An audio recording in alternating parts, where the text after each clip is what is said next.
Hello, my name is Kaleb Carter, and today we're looking at part number TPU4698. This is your spring-loaded zinc tipper trailer latch. Let's check it out.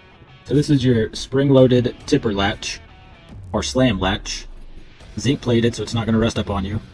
You can bolt it or weld it on, and pretty much what this does is it allows you just to slam your door shut or your gate or whatever the thing might be, and whenever you apply that force of the gate hitting it, it's going to slide this lever back, and then when the gate goes past it, it's just going to lock it back up, so it's secure. And then to release the gate or door, you're just going to open it up like this. But that spring right there keeps it secure, so whenever you slam the gate shut or the door shut, it's just going to push it back and slide it back like this, and keep it locked and secured. So we'll just measure it out real quick.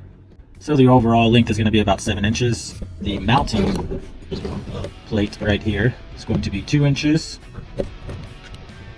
by 2 inches, well, about 1.92, a little shy of 2 inches. The mounting holes, they are 0.39 of an inch, and they are spaced out about 1 inch from center hole to center hole here. And if you need any of these, you can get them at trailerpartsunlimited.com, or give us a call at 844-898-8687, or just stop by our distribution center here in Huntsville, Texas, and we'd love to help you out. Thanks for watching.